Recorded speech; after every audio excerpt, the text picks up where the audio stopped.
Io resto a Porto Empedocle, ha tenuto una affollata assemblea cittadina presso l'Hotel Villa Romana a Porto Empedocle. Ecco, sono stati tanti gli interventi. Come è andata? Un riassunto appunto della giornata. Dopo 3 anni e mezzo di silenzio crediamo che sia andata benissimo. Qualcuno sperava che fosse una bagarre contro l'amministrazione, è rimasto deluso, quindi non potrà fare del vittimismo. È stata una bella assemblea in cui si è parlato di Porto Empedocle, in cui si è parlato di futuro di Porto Empedocle.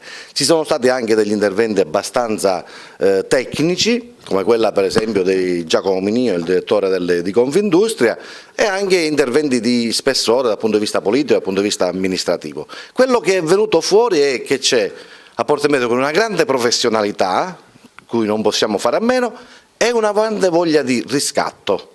Era 3 anni e mezzo che non si parlava di politica, sono intervenuti personaggi come ex sindaci, ex amministratori, consiglieri comunali in carica.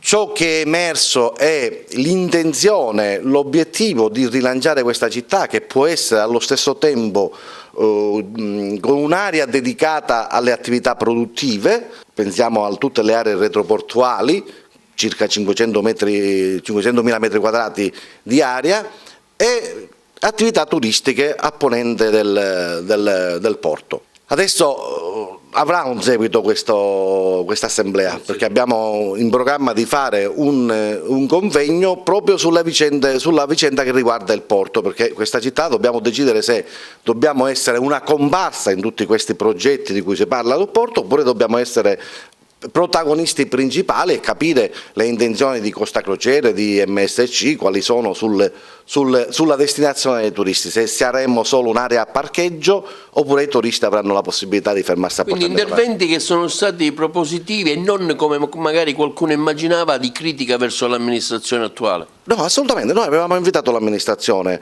comunale, sia il sindaco che gli assessori, non si è presentato nessuno, si è parlato di futuro di questa città, si è programmato, si è discusso, c'è questa grande voglia di riscatto nella città di Porto Empedocle, e quindi adesso è venuto il momento di mettere da parte gli slogan, i selfie, e di rimboccarsi le maniche, perché le intelligenze ci sono, i soldi ci sono, si tratta solo di mettersi attorno a un tavolo, progettare per questa città, avere un'idea di progetto, di sviluppo di questa città, una visione, come si diceva ieri, per questa città, e cominciare a lavorare per questa città. Abbiamo 1 anno e mezzo per offrire alla città un programma alternativo a quello di questa amministrazione.